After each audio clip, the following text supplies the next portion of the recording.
말씀은 신약성경 에베소서 1장 3절로부터 14절까지 말씀입니다.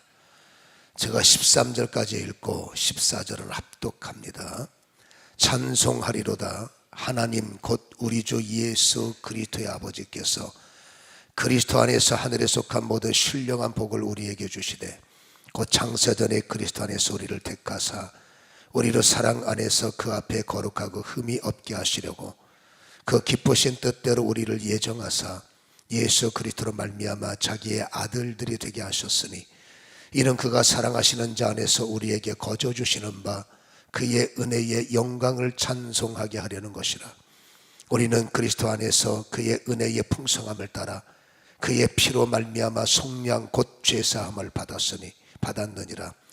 이는 그가 모든 지혜와 총명을 우리에게 넘치게 하사 그 뜻의 비밀을 우리에게 알리신 것이요 그의 기뻐하심을 따라 그리스도 안에서 때가 찬 경륜을 위하여 예정하신 것이니 하늘에 있는 것이나 땅에 있는 것이 다 그리스도 안에서 통일되게 하려 하심이라.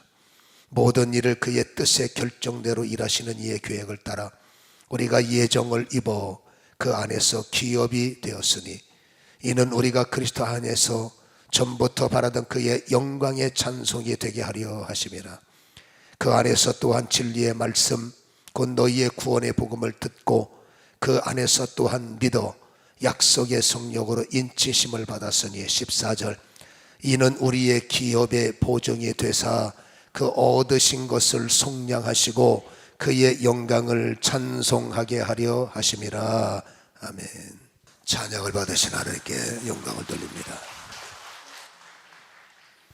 오늘 이 에베소서 1장의 핵심을 보면 하나님의 택하심을 강조하고 그래서 우리를 예정하셨다라는 말씀이 4절과 5절에 기록되고 있습니다. 우리를 택하셨다, 우리를 예정하셨다. 이 예정론에 대해서는 논란이 서로 주장하는 논란들이 많지만 오늘 읽은 성경 안에서 우리가 이해할 것은 오늘 이 3절로부터 14절까지 7번 반복되는 단어가 있습니다. 3절에 보면 그리스도 안에서, 4절도 그리스도 안에서, 5절도 예수 그리스도로 말미암아라는 원뜻은 예수 안에서 그 뜻이죠. 7절에도 그리스도 안에서, 8절에도 그리스도 안에서, 10절도 그리스도 안에서, 11절, 12절도 그리스도 안에서 7번 반복되는데 하나님이 말씀하시는 예정이 뭐냐? 그리스도의 밖에 있던 사람들이 오늘 여러분 13절에 그 안에서는 그리스도 안으로 들어오는 것, 그 안에서 진리의 말씀, 곧 구원의 복음을 듣고 그 안에서 또한 믿었을 때 약속의 성령의 인치심을 주신다라는 거예요. 그러니까 하나님의 이 말씀의 예정은 영적으로 타락해서 그리스도의 밖에 있던 사람들이 어떤 경로를 통해서 그리스도의 복음을 듣는 거죠. 그리고 밖에 있던 사람들이 그리스도 안으로 들어올 때 하나님은 그들에게 성령의 인침을 주시고 7절에 보면 죄사함이라는 말이 나와요. 예수 안에 들어가서 그분의 복음의 말씀을 들으면 그분의 과거가 어떤 모습이든 과거가 어떤 내용이든 말씀은 그런 겁니다. 그를 성령으로 인치시며 예수의 피로 씻어주셔서 그리스도의 밖에 있던 사람이 그리스도 안으로 들어오면, 그러니까 예수 믿으면 그 말이죠. 5절에 보시면 하나님의 아들이 되게 하셨으니 그 기쁘신 뜻대로 우리를 예정하사 그리스도로 말미암아 자기의 아들들이 되게 하셨으니 라고 기록하고 있어요. 그러니까 쉽게 자르면 이 말씀의 그림은 그런 겁니다. 누구든지 예수 밖에 있던 사람들이 예수를 믿으면 주님께서 하나님의 아들들이 되게 하시는데 기록된 복음의 말씀이죠. 그러니까 그 말씀을 받아들이는 자는 하나님의 자녀가 되게 하리라 하는 것을 하나님은 예정하셨다라는 기록이 이 1장의 핵심적인 내용이죠. 어쨌든 우리는 그리스도 밖에 있었다가 이제는 그리스도를 믿고 하나님의 자녀가 되었는데 오늘 하나님의 자녀, 성경이 말하는 하나님의 아들들이 되었다면 당연히 여기는 의무가 따라오는 거예요. 여러분, 이 의무를 이 의무는 책임감이라고도 풀 수 있습니다. 이 의무를 충실히 해야 되는데 하나님이 그리스도 밖에 있던 자들을 예수를 믿게 해서 하나님의 아들들이 되게 하신 목적이 있습니다.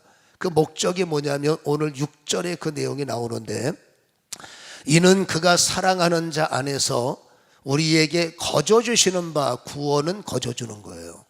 거저주시는 바 그의 은혜의 영광을 읽어봅니다. 시작. 찬송하게 하려는 것이라. 그리스도의 밖에 있던 사람들을 그리스도 안으로 들어오게 하셔서, 여러분 그 은혜, 나를 구원하신 은혜가 행위도 아니요, 출신도 아니요, 돈도 아니요, 목회자 가정이어야 구원받는다는 이런 황당한 소리도 아니요, 오직 예수를 믿으면 구원하시는 게 하나님의 거저 주시는 은혜임을 깨달아 하나님의 아들들이 되는 순간에 의무가 생기는데, 그 의무는 뭐냐? 나를 구원하신 하나님을 찬송하게 하려 하신다. 그러니까 성도의 의무는 뭐예요? 하나님을 찬양하는 거예요. 여러분, 여기서 찬양은 지금 우리가 노래했던 그렇게 곡이 붙어 있는 노래이기도 하지만, 여기서 말하는 하나님의 찬양은 경배요, 여기서 말하는 하나님의 경배는 예배죠. 그러니까 다시 말해서 하나님의 예배를 잃어버린 자들이 그리스도 안에 들어와서 하나님을 예배하며, 예배는 기도도 있고 예배는 찬송도 있죠. 말씀을 들어야죠. 이 예배자가 되기를 하나님은 원하신다는 거죠. 하나님께서 인간을 만드신 목적이 있습니다. 피조하신 목적이 뭘까? 이사야 43장 21절에 보면, 이 백성은 내가 나를 위하여 지었나니. 하나님의 피조의 목적은, 인간의 모든 이 피조는 하나님을 위해서 지었나니 나를 찬송하게 하려 함이라. 여러분, 인간은 하나님을 찬송하는 존재로 이 땅에 만들어진 존재인데, 죄 때문에 하나님을 떠났고, 그러니까 그리스도 안에 있어야 할 사람들이 하나님의 밖으로 떠나가니 그들은 예배가 사라지고 경배가 사라지고 찬양을 잃어버린 자죠. 하나님의 어떠한 은혜 때문에 우리는 다시 그리스도 안에 들어왔으면, 내가 너희를 피조한 목적을 이루어라. 그 피조한 목적이 뭐냐? 하나님을 찬양하는 거예요. 그래서 오늘 성도의 의무는 하나님을 찬양하고 하나님께 예배하는 것, 이것이 부르심의 목적이라는 것을, 예배의 회복이라는 것을 우리에게 강조하고 있습니다. 마지못해 드리는 예배가 아닙니다. 억지로 끌려와서 앉아있는 예배가 아닙니다. 한두 번은 그게 되지만, 오늘 하나님이 원하는 찬양, 하나님이 원하시는 예배는 거저 주시는 바 영광을 예배하라고 그랬어요.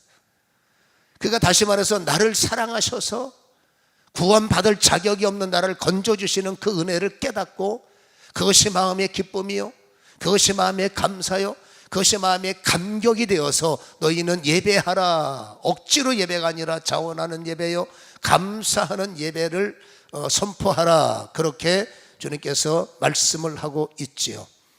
근데 많은 분들, 교회 안에서는 그래도 여러분, 많은 분들이 감사하게도 이 아들들의 의무에 충실한 모습을 보는 거예요. 이 자녀된 모습에 충실해서 어떻게 하든지 예배하려고 하는 여러분들의 모습, 우리가 볼 때는 아름답다 생각을 했었어요. 예배 드리면 된 거야, 예배 드리면 다 됐지 뭘, 그렇게 아름답다고 생각을 했는데, 오늘 성경에는 여러분, 의무로 끝나는 것이 아니라 하나님의 자녀들로 불러주셨으면 의무, 책임보다 더 깊은 강력한 사명을 하나님의 아들들로 하나님의 아들로 부른 자들이 의무 갖고 안 돼, 책임 갖고 안 돼, 여기는 더 깊은 영적 사명이 있음을 우리에게 말해주고 있다라는 거예요. 자, 성경을 보시기 바랍니다. 12절 한번 읽어볼까요? 시작. 이는 우리가 그리스도 안에서 전부터 바라던 그의 영광의 찬송이 되게 하려 하심이라. 여러분, 6절과 두 내용이 비슷하게 보이지만 용법이 달라요. 여러분, 6절에서는 찬송을 잃어버린 자가 찬송하는 자가 돼야 된다, 이게 부르심의 목적이에요. 근데 우리는 여러분, 감사합니다 해서 열심히 이 부르심의 목적, 의무를 다해서 열심히 예배하고 열심히 자족하고 열심히 만족하지만 너는 왜 그것만 다 하고 있는가? 오늘 교회론을 놓고 오늘 교회론에서는 하나님께서는 더 귀한 예정이 너에게 있자 부름의 목적이 있지 않느냐. 그게 뭐냐면 이제 찬송하는 자리에만 있으면 안 된다는 거예요. 너 혼자 예배드리고 너 혼자 기뻐하고 너 혼자 감격하는 자리 갖고는 안 된다는 겁니다. 오늘 읽은 12절은 그걸 얘기하는데 이제 이겁니다. 이 용법을 비교하면 이제는 찬송하는 자리에서 찬송을 하게 하는 자리까지 올라가야 된다는 거예요. 오늘 여러분 12절 이는 우리가 그리스도 안에서 바라던 것이 있어요. 이건 사도 바울이 깨닫는 목적인데 그게 뭐냐면 그의 영광에 찬송이 되게 하려 하십니다. 찬송하려 하십니다. 해서 찬송이 되게 하려 하십니다. 이 용법을 비교하면은 전자는 찬양을 하는 자리요 후자는 찬송을 하게 하는 자. 다시 말해서 온 세상 모든 사람들이 나를 통해서 하나님을 발견하게 하라. 나를 통해서 하나님을 찬송하게 하라. 나를 통해서 하나님을 높이게 하라. 네가 만난 하나님을 너를 통해서 그들도 하나님을 만나게 하라. 여러분 하나님의 자녀가 되었다는 것은 우리가 하나님을 찬양했다는 거 아니겠어요? 하나님 앞에 예배하는 모습이 아니겠어요? 그런데 우리는 예배하는 모습에 앉아 있는 것이 아니라 12절에는 분명히 명령하시기를 그 영광의 찬송이 너를 통해서 세상 모든 사람들이 되게 하려 하십니다. 그러니까 우리는 여러분 예배를 회복시키는 존재로 하나님의 신앙의 진보와 믿음의 성장이 일어나기를 하나님께서는 원하신다. 찬송을 잃은 자들을 찬양을 회복시키는 사명을 감당하고 찬송을 잃은 자들이 너를 통해 쉽게 말해서 하나님을 모르는 자들이 너를 통해 나를 보게 하고 나를 깨닫게 하는 것이 너희의 사명임을 우리에게 말씀을 해주고 있다 그 말이죠. 제가 여러분 이 말씀을 깨달으면서 지금까지 저는 어쨌든지 예배하는 모습이 아름다웠고 주일날 나와서 예배드리는 여러분의 모습은 제가 볼 때 천사의 모습인 거예요. 그래서 참 예배 잘 드리신다 참 감사했고 기뻐했는데 오늘 여러분 다시 한번 이 성경의 말씀을 보면서 하나님은 자리 이동을 원하시는구나. 여기가 좋습니다. 베드로가 그랬죠. 이 자리가 얼마나 좋습니까? 베드로가 선언했죠. 주님은 그걸 받아들이지 않으셨어요. 여러분 지금 우리는 예배하는 자리에 앉아서 자족합니다. 근데 자족은 거기다 쓰는 게 아닙니다. 자족은 내가 욕심이 있지만 그냥 그리스도 안에서 배설물 신앙을 배웠기 때문에 그냥 나에게 주어지는 조건을 내가 이제 은혜를 받고 내 안에 예수께서 사시는 것이니 이제는 자족하겠습니다. 그걸 말하는 거지. 나는 이제 예배사로서 나도 예배할 수 있으니까 여기서 만족하겠습니다. 이거를 하나님이 원치 않는다. 이제는 그 약한 초보자의 자리에서 일어나야 되고 너는 내가 원하는 성숙한 자리로 옮겨지기를 원한다. 자리를 이동하라라는 것인데 여러분 11절 보세요. 이는 이라는 단어는 11절을 연결하는 거죠. 모든 일을 그의 뜻에 결정대로 일하시는 이의 계획을 따라 우리가 예정을 입어 그 안에서 기업이 되었으니 여러분 우리가 자칫하면 내 스스로 예배 드리는 것에 만족해서 하나님의 진짜 예정의 뜻을 우리가 잊어버릴 때가 있어요. 예정은 뭐라고요? 그리스도 안으로 들어오는 거라고 그랬어요. 그리고 그리스도 안에서 하나님의 아들들이 되고 그리고 죄 사함을 받고 복음에 연합하는 자죠.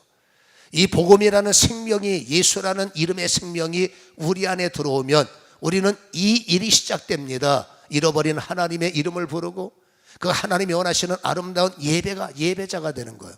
그러나 예배도 가인의 예배가 있고 분명한 것은 아벨의 예배가 있습니다. 여러분 가인은 분명히 겉으로 볼 때는 아름다운 예배자였습니다. 그가 빈손으로 주님 앞에 옵니까? 예배 드릴 때마다 꼬박꼬박 감사할 줄 알았고 자기의 소유의 어떤 것을 주님 앞에 기꺼이 내어드리는 나름대로 훈련됐다고 생각했던 사람인데 가장 결정적인 것은 예배자의 중심, 예배자의 인생, 예배자의 마음이 하나님께 올라가야 되는데 예배는 드리는데 그 예배자의 마음을 하나님께서 받지 않으시는 거예요. 그 이유가 무엇일까요? 가인의 예배는 자기 만족의 예배입니다. 가인의 예배, 가인의 찬양은 자기 중심적 찬양입니다. 내가 만족을 얻기 위해서, 내 인생을 채우기 위해서, 어찌 보면 여러분 배설물이 덜 됐기 때문에 그 썩어질 것의 기준점을 갖고 하나님 그것을 채우기 위해서 주님 앞에 오는 자기 중심적인 예배자들이 많은데, 당연히 초보 때는 그런 겁니다. 젖 먹을 때 아직도 세상의 때가 덜 부서져서 여러분 진리의 깊이를 모르는 때는 그러지만, 이제 신앙이 1년 지나고 2년이 지나고 이제 예수의 성장이 우리 안에 나타나면 여러분 당연한 것이 뭡니까? 이제는 옛 것이 소멸되었죠. 하나님 앞에 온전함이라는 것은 이제는 여러분 내 중심적인 예배가 예정이 이루어지는데, 그것은 그 안에서 기업이 된다. 하나님 나라는 기업이에요. 교회도 기업이요, 이 교회 안에 있는 하나님의 나라가 영적 기업이란 말입니다. 이 기업에 부름받은 성도는 그냥 일원으로서 자리에 앉아있는 자가 아니라, 부름을 받은 성도는 하나님의 예정은 그거죠. 기업을 확장시키고 이 기업을 세상에 소개하고 이 기업의 역할을 감당할 수 있도록 여러분 빛과 소금이 되는 것이 하나님의 부름을 받은 성도의 모습이요, 하나님이 원하시는 예정의 완성형이다. 구원받아 아들 되고 예배만 드리는 것이 아니라, 구원받아 아들 돼서 예배가 드렸으면 다른 사람도 예배에 참여하게 하고 다른 사람도 예배에 들어오게 하는 것, 이것이 하나님이 원하시는 예정의 완성임을 우리에게 말씀해 주고 있다, 그 말이죠. 그래서 우리는 여러분 예배에 집중을 하셔야 됩니다. 그리고 내 자리를 봐서 여기가 좋사오니 이 정도면 만족하지 않습니까 하는 자리에서 주님이 말씀하시는 대로 자리에서 일어나는 은혜가 일어나야 돼요. 이제는 자리에서 일어나서 나 홀로 예배 드리는 것이 아니라, 하나님께서 예배를 잃은 자, 하나님을 잃은 자, 찬양이 뭔지 모르는 자, 그들이 나를 통해서 예배를 발견하고 나를 통해서 하나님을 발견하게 하는 그 성숙의 자리까지 올라오기를 주님께서는 원하신다라는 거죠. 그렇다면 찬양을 잃은 자들이 찬양을 회복하게 하는 사명이 어떻게 해야 이 사명을 감당할 수 있을까? 하나님은 나를 통해서 하나님을 만나게 하라, 다시 말해서 너는 산 증인이 돼야 돼 라고 요구하시는 건데, 여러분 이 산 증인이라는 것은 그런 겁니다. 이제 사람을 살리는 자가 되라. 마음씨 좋은 사람이 돼서, 제가 먼저 번에 설교했죠. 저분은 참 마음이 좋아, 말도 잘 통하고 같이 놀아도 주고 같이 이게 좀 통하기도 하고, 마음이 생각이 통하는 것으로 끝나는 것이 아니라 우리는 영의 사람들이란 말입니다. 성도는 하나님의 아들 영을 회복한 사람들이기 때문에 성도는 마음 좋은 사람이 돼서는 안 됩니다. 더 한 발은 나가서 영혼이 잘된 사람, 영혼을 다시 말해서 영혼을 일으키는 자가 성도예요. 여러분 교회는 사람끼리 만나서 일주일 동안 잘 지냈지, 커피 마시고 노닥거리고 세상, 여러분 그 정보는 유익할 수 있어요. 그러나 진짜로 하나님이 원하시는 교회의 모습은 세상에 불필요한 정보를 나누는 그런 시간이 아니라, 여러분 예수님께서 일주일 동안 내 삶의 주인이 되신 것, 하나님께서 내 삶의 인도자가 되신 것, 그것을 내가 발견해서 나의 하나님을 그들에게 소개하고 내가 만난 하나님을 그들에게 나타낼 수 있는, 우리는 입이 열면 항상 준비가 되었습니다. 내가 만난 예수를 말할 준비가 되었어야 되는데, 과연 여러분 일주일 삶 속에 나는 개인적 기도하는 시간 빼놓고, 내가 하나님을 만나서 예배하는 개인적 예배의 시간 빼놓고 나의 패턴에서 내가 입을 열어 하나님을 보시오, 입을 열어 주님 만나시오, 입을 열어 예수가 이런 분이요, 입을 열고 살고 있는가를 우리는 점검해 볼 필요가 있다라는 것입니다. 그것을 열어야 기업의 확장이 일어난다는 것이죠. 어찌 보면 우리는 사람을 살린다는 말씀은 있지만 실질적으로 사람을 살리는 일보다는 우리는 내 일에 더 많은 관심을 가지고 있는, 그리고 여러분 이 일이 잘 되기를 위해서 기도하는, 아직도 하나님의 아들들이지만 여전히 여러분 그 초보적인 자리에 앉아 있는 우리의 모습을 볼 수도 있다 그 말이죠. 그래서 여러분, 교회는 사람을 살리는 자리여야 되고 그 교회의 멤버들은 당연히 영혼을 일으킬 수 있는 그런 은혜를 깨달아야 된다라는 거죠. 여러분, 예수님께서 사도행전 10장 38절에 그분은 착한 일을 행하러 오셨다, 밥 주러 오신 분 아니에요. 여러분, 단순히 사람의 필요를 채러 오신 분이 아니라 예수님이 이 땅에 오신 것은 눌린 자들, 매인 자들, 영어로 보면 여러분 사망의 세력들, 음부의 세력들, 지옥 가게 한 세력들, 우리는 나도 모르게 거기에 묶여서 영적 애굽에 묶여 악을 골짜기에 영적 마른 뼈들로 살고 있는 거예요. 예수님은 이 땅에 오셔서 생기가 되셔서 영적으로 마른 뼈들을 움직여 생기가 들어가게 하시고 그들의 영혼을 여러분 그 세상이라는 애굽에서 출애굽하게 하시기 위해서 이 땅에 오셨어요. 그래서 여러분, 주님의 핵심은 마귀에게 눌린 자들을 고치셨으니, 이게 예수님의 착한 일. 하나님께서 나사렛 예수에게 성령과 능력을 기름부터 타셨으며 저가 두루다니며 마귀에게 눌린 자를 고치시고 착한 일을 행하셨으니, 예수님의 착한 행위는 따뜻한 말씀 한마디 하는 것, 그리고 여러분 배고픈 자에게 오병이의 기적을 연출하는 것, 물론 그것도 하나님을 만나게 하는 통로이지만 정말로 예수님이 이 땅에 오신 것은 인생을 출애굽시키는 겁니다. 하나님이 없는 자리에서 출애굽, 하나님이 말라있는, 예배가 말라있고 여러분 영이 말라있는 그 자리에서 예수님은 옥문을 열고 출애굽시키려고 오셨기 때문에 예수의 착한 일이 뭐냐, 밥 사주는 게 아니라는 얘기입니다. 힘들지 마음의 위로 몇 마디 주는 게 아니라 어쨌든지 마른 뼈를 살리는 것이 예수의 사명이기 때문에 여러분, 교회의 사명은 여러분 영혼을 살리는 것이 교회의 사명이요. 성도는 한 걸음 더 나가서 여러분 세상에서 세상이 말하는 온유한 자가 아니라 여러분 영혼을 살리고 사람을 살리는 일에 쓰임을 받는 이런 성도가 되기를 하나님이 원하신다는 거죠.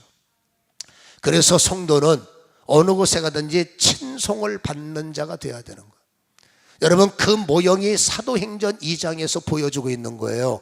사도행전 2장 43절부터 47절까지 보면 43절에는 사도들의 사역, 44, 45, 46절에 보면 성도들의 사역, 46절은 공동체 사역. 그래서 47절에 이런 말합니다. 하나님을 찬미하며, 여러분 성도들이 하나님을 찬양하는 거예요. 근데 찬양만 하고 끝나는 게 아니라는 거예요. 하나님이 원하시는 예정은 너만 찬양하라가 아닙니다. 하나님을 찬미하며 또 온 백성에게 친송을 받으니, 이게 초대교회 주님의 흔적 속에 세워진 교인들의 모습이에요. 나만 하나님을 찬양하는 것이 아니라 온 백성들에게 친송받는 성도. 여기서 온 백성이라는 말은 무슨 뜻입니까? 안에 있는 자, 밖에 있는 자. 여러분, 하나님께서 좀 이렇게 씁쓸하게 생각하는 모습은 우리끼리라는 거죠. 예배를 드리는 우리끼리 잘 먹고 우리끼리 잘 통하고 우리끼리 좋아요, 우리는 구원받은 사람들이에요. 그게 아름다운 모습이긴 맞아요. 근데 성도가 하나님의 세우는 교회의 원형을 보니까 온 백성에게 친송, 믿는 사람끼리도 인정받는 것도 있지만 온 백성은 교회 바깥에 있는 사람들에게도 인정받는 성도, 칭찬받는 교회의 모습을 초대교회는 가지고 있다는 거죠. 그래서 하나님을 찬양하는 자들이 모든 사람들에게 빛과 소금이 되고 모든 사람에게 친송받는 모습을 가질 때 성경은 이렇게 말합니다. 주께서 구원받는 사람을 날마다 더하게 하시니라. 이 구원받는 사람을 날마다 더하게 하신다는 것이 하나님의 기업의 확장임을 우리에게 보여주고 있는 겁니다. 그러니까 우리는 영적 밸런스를 유지해야 되는데 나 혼자 예배 자리에서 끝나면 안 된다는 거예요. 어떻게 하든지 온 백성 교회 안에 영향을 미치고 교회 바깥에도 어떻게 하든지 누르게 되고 소금이 되고 빛이 되어서 그들이 잃어버린 하나님을 나를 통해서 만나게 하고 그들이 안 하고 있는 영적 삶을 나를 통해서 여러분 하나님은 기업이 확장되기를 하나님은 원하시고 그 목적 때문에 나를 불렀지만 그 목적을 이루고 사는 사람들이 여러분 희귀하게 된 것이 교회 안에서는 굉장히 열정합니다. 교회 안에서는 헌신하고 봉사 아주 잘하시는 거예요. 어제도 보면 여러분 교사들 그 수고하고 애쓰고 성가대원들 다 어디로 출애굽해서 어디 갔는지 모르겠지만 아무튼 남겨진 분들은 여러분 열심히 찬양하고 여러분 교사들 헌신하고 반주들 애쓰고 이게 뭐 얼마나 제가 볼 때 마음이 감사하죠. 근데 우리는 여기서 끝나면 안 된다는 거예요. 이 빛된 모습에 믿는 사람끼리 지지고 볶는 게 아니라 여러분 온 세상 용인시에 나가서 하나님이 나에게 허락하신 삶의 현장에서도 여러분 그들이 잃어버린 하나님을 어떻게 하든지 나를 통해서 발견하게 하는 사명까지 하나님은 원할 때 너는 기업의 인침이 있으리라 라는 거예요. 여러분 기업의 인침은 뭡니까? 단순히 가인의 예배는 내 중심 예배. 하나님 나만 잘 되면 돼요. 하나님은 나는 너의 하나님이 아니라 우리의 하나님. 개인 신앙은 너의 하나님이 맞아요. 그러나 하나님은 인류의 하나님이요 모든 이의 하나님이요 하나님은 성삼위 하나님이라는 공동체를 의미한단 말이죠. 그래서 어렸을 때는 내 중심적이지만 성숙해서는 삼위의 하나님의 스피릿을 받아서 이제 우리라는 것이 가슴속에 배야 돼요. 그래서 나의 구원이 우리의 구원으로, 나의 구원이 너희의 구원까지 영향력을 확대할 때 하나님은 여러분 결국 잘되게 하는 게 뭡니까? 기업이지 않습니까? 그래서 내가 주의 예정을 내 삶 속에 이루어 갈 때 내 목적이 아니라 부르신 분의 목적대로 아벨의 예배, 가인의 예배는 내 만족의 예배입니다. 내가 싫으면 떠나버리고 내가 마음에 안 들면 인상 쓰는 거예요.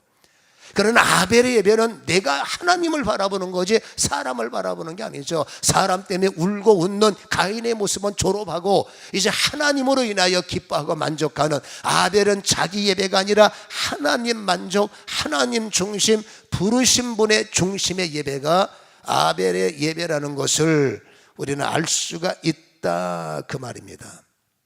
그래서 우리는 여러분 아벨의 자리까지 옮겨지는 이런 은혜가 일어나기를 주님의 이름으로 간절히 축원합니다.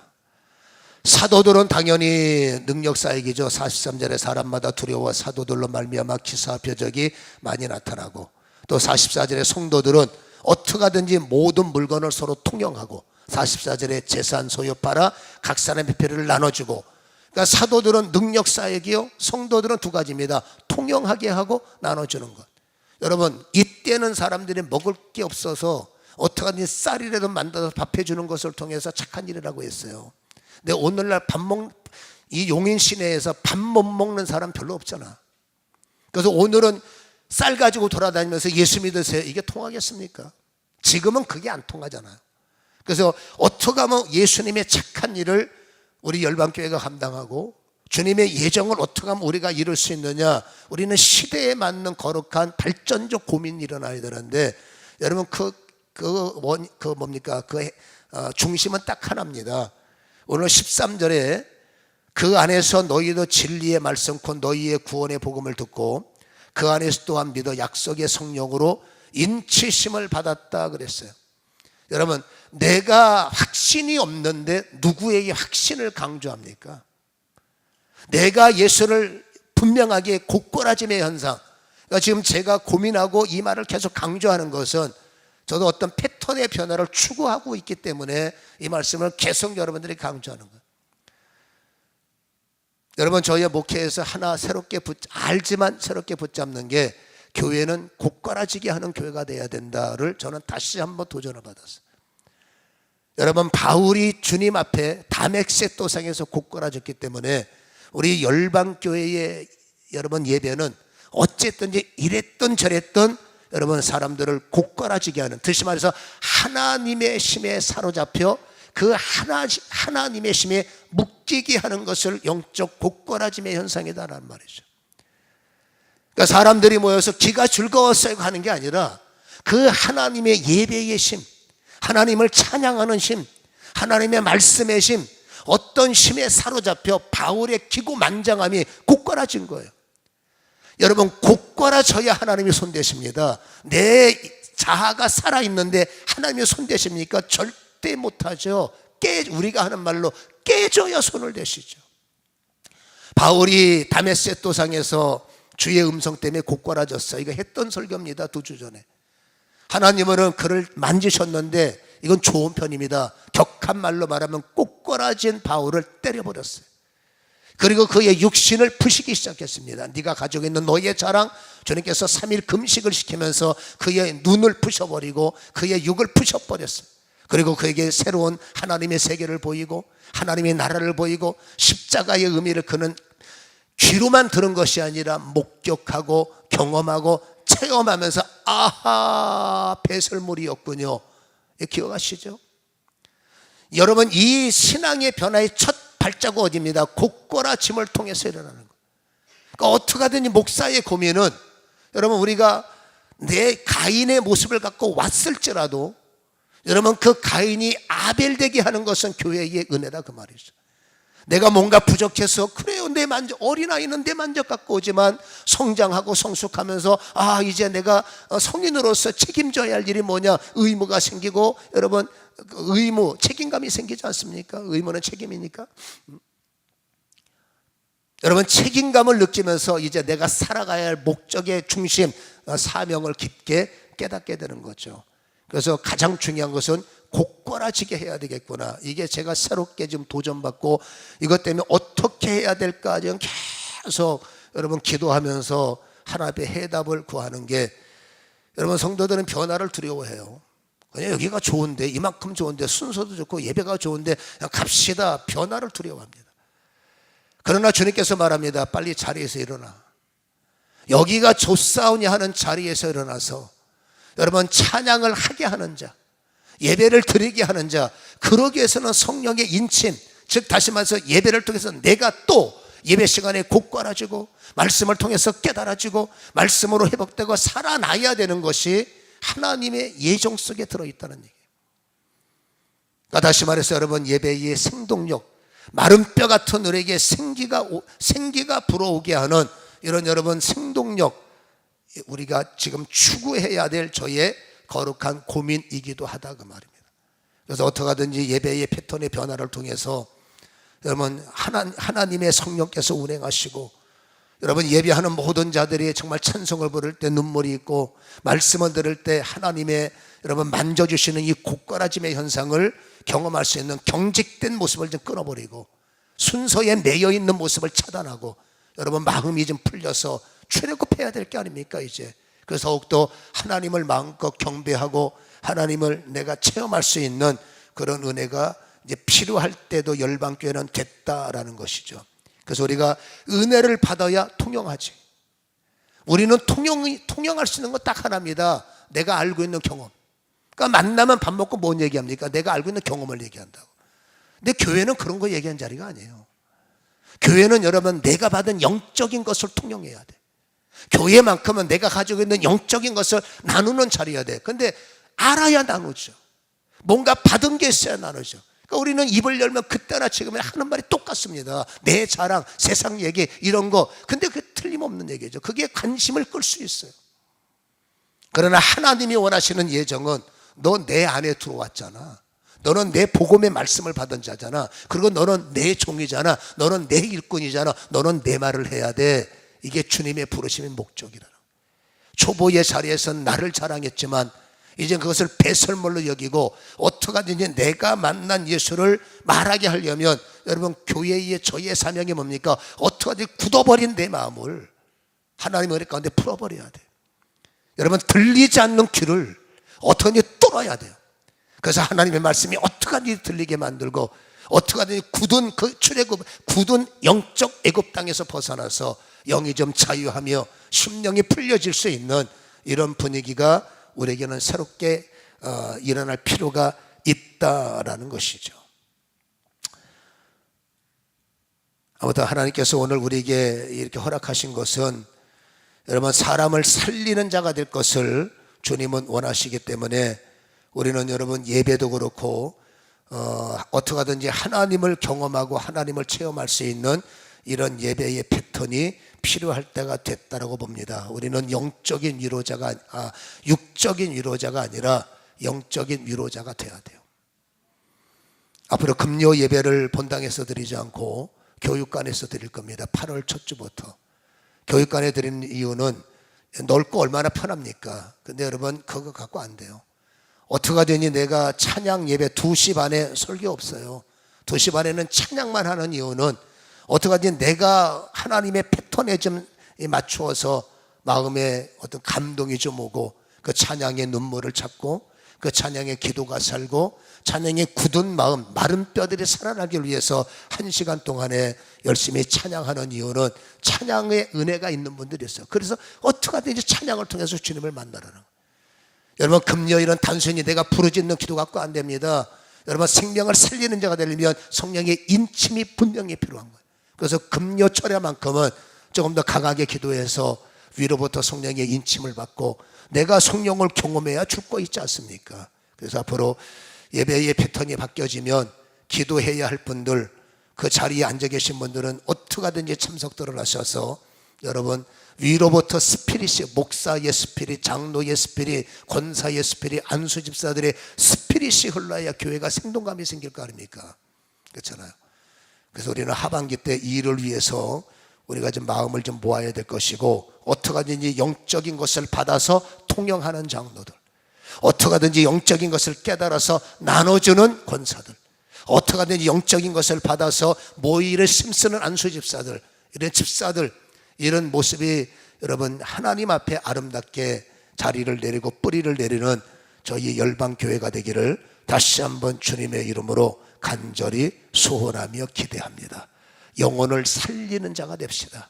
말 한마디 따뜻하게 하는 함정에 빠지지 마시고, 하나님이 정말로 원하시는, 그 사람이 원하는 진짜 말은 나의 육신적 경험의 언어가 아니라 한 사람에도 내가 만난 예수 그리스도의 생명의 씨를 어떻게 그 가슴에 뚫어넣어야, 그 가슴에 심어야 그 영혼이 살기에 우리는 사람을 살리는 사람이 돼야지, 여러분, 마음 몇 마디 위로하는 작은 위로자가 돼서는 부족하다는 거죠. 그래서 이 말씀을 의미 있게 깨달으셔서 이제는 나는 찬송하는 자리에서 벗어나 찬송을 하게 하는 자리까지 옮겨지는 이런 믿음의 성숙이 일어나기를 주님의 이름으로 간절히 축원합니다.